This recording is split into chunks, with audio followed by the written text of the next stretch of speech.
들이 어떻게 진화해 왔는지 한번 알아보기로 했습니다. 생물학 분야에서 세계 최고로 꼽히는 솔크 연구소. 송영섭 박사는 비만과 진화의 관계를 증명해줄 새로운 연구를 진행하고 있습니다. 송 박사가 연구의 핵심이라고 보여준 것은 바로 이 실험용 쥐들 뿐입니다. 도대체 어떤 연구를 하고 있는 걸까요?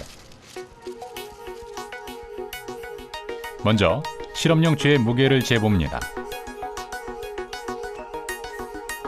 보통 쥐의 무게가 25g 정도인데 이 쥐의 무게는 약 40g, 꽤 살찐 쥐입니다.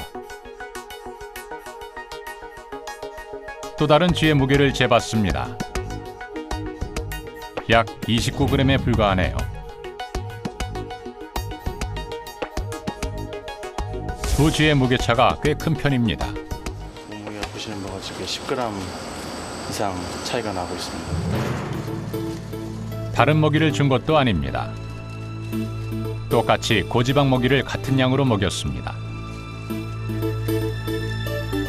그런데 이렇게 한눈에 봐도 어떤 쥐는 날씬하고 또 어떤 쥐는 뚱뚱합니다. 도대체 이유가 뭘까요?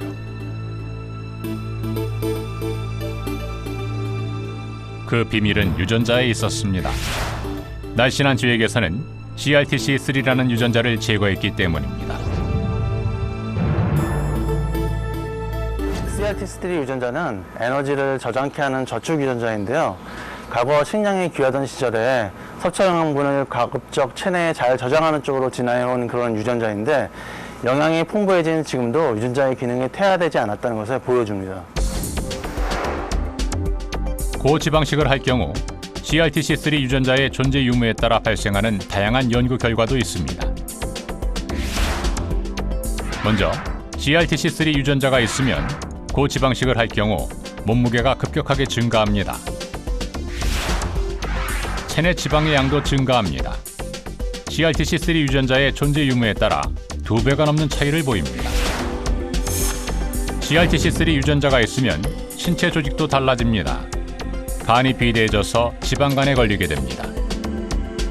그리고 백색 지방이 복부와 엉덩이에 쌓이기 시작합니다.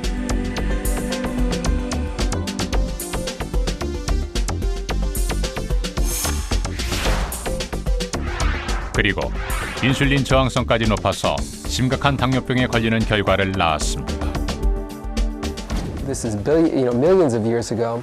The ability to store fat and not burn it very quickly provided an advantage to hunter-gatherers who would go for long periods of time without food, and their ability to survive during a famine. 수백만 년 전 조상들과 비슷한 삶을 사는 하드자베족의 마을입니다. 이른 아침부터 꽤 분주해 보입니다.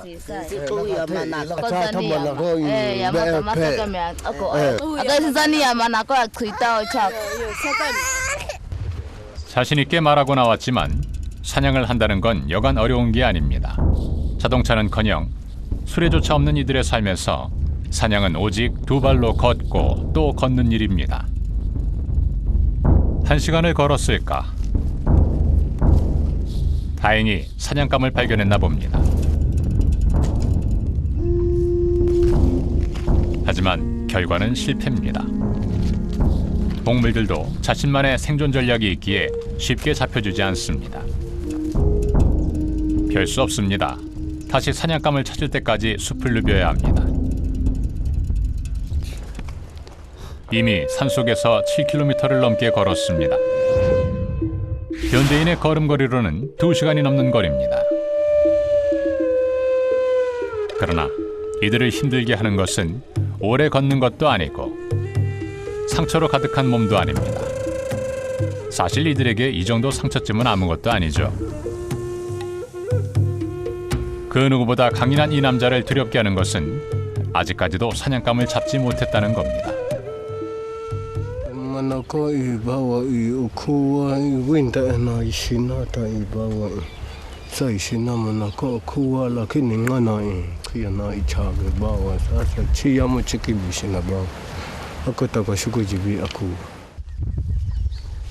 이날 오후 늦게까지 숲을 뒤진 끝에 잡은 사냥감은 겨우 이겁니다. Squirrel. That's a baby of mangoes. 물론 없는 것보다는 낫지만 턱없이 모자라는 양입니다.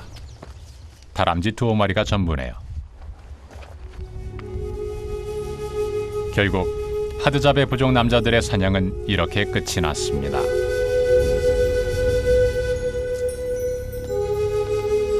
식량을 제대로 구해오지 못한 마을 남자들은 걱정이 태산입니다. 며칠째 제대로 된 고기를 구해오지 못했기 때문입니다.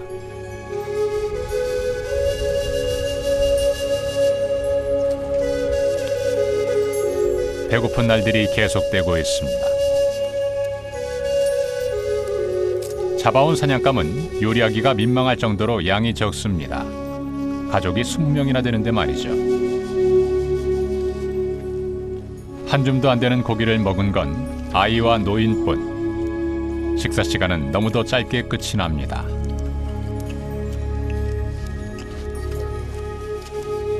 남자는 오늘 한 끼 식사도 하지 못했습니다.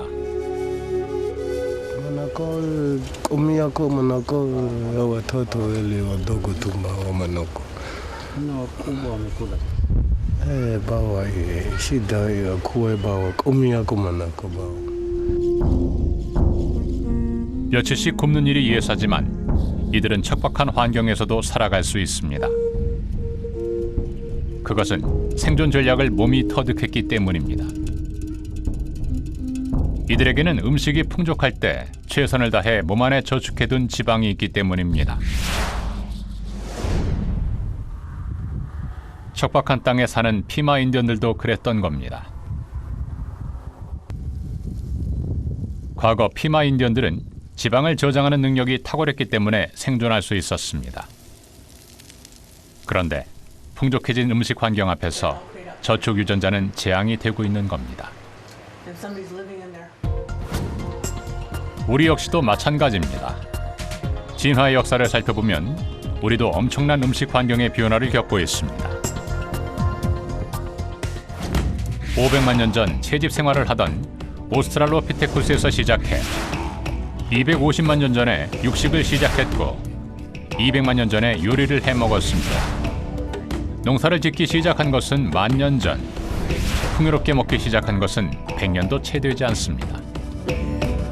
Our problem is that we have changed our diet so quickly and our genes haven't caught up with it because it takes hundreds of thousands of years for genes to change and digestive systems to change.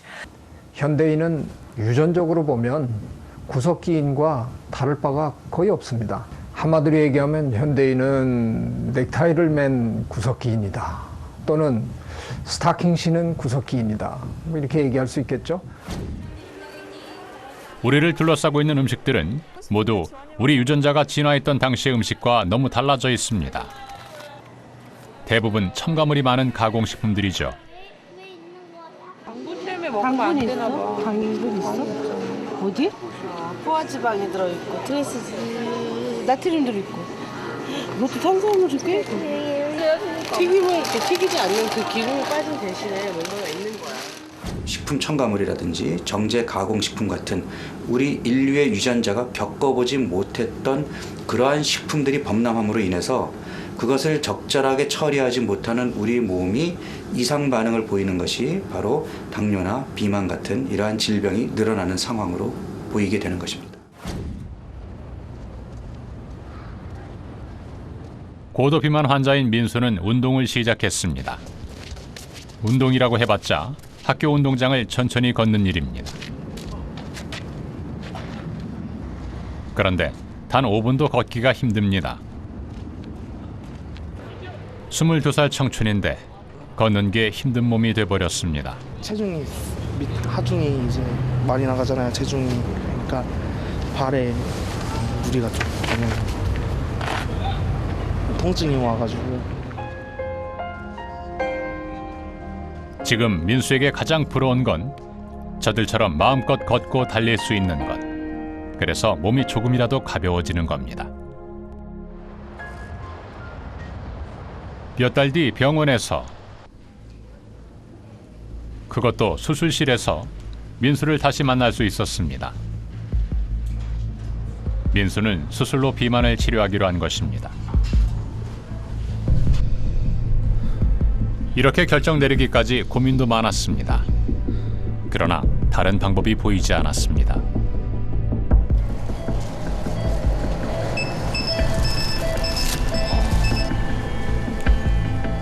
민수와 같은 고도 비만 환자는 마취도 위험한 일입니다. 게다가 일반 환자에 비해 지방층이 두꺼워 수술 자체가 쉽지 않은 일입니다. 열심히 주세요. 네, 시작합니다.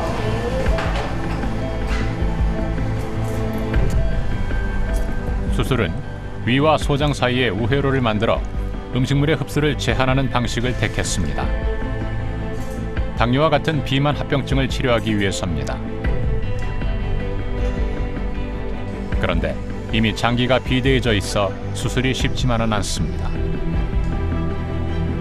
수술 후 민수의 몸은 어떻게 변할까? 이 우회술은 식욕 자체가 줄어듭니다. 여기 뱃속에서 원하는 거, 머리에서 원하는 거, 그 다음에 입맛도 변합니다. 그래서 환자가 굉장히 쉽게 자기의 음식 먹는 양을 정상적으로, 정상인에 가깝게 가는 거죠.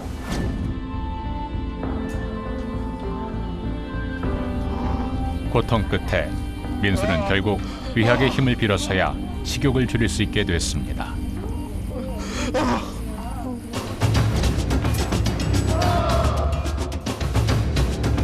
달콤한 음식을 먹을 때 우리는 우리 몸에 특별한 유전자가 있다는 걸 기억해야 할 겁니다. 지방을 있는 힘껏 저장해두는 유전자. 진화 과정에서 만들어진 생존에 꼭 필요했던 그 유전자 말입니다.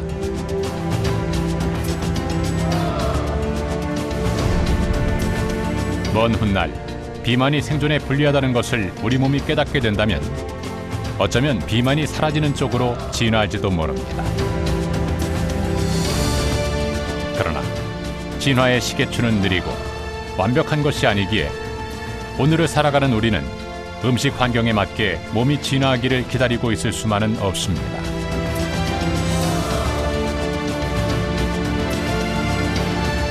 분명한 건 지금 우리의 노력에 진화의 다음 방향이 결정된다는 것입니다. 당신의 선택은 무엇입니까? 2달 동안 이것만 먹었대요. And when we go back to eating our more natural types of Paleolithic diets,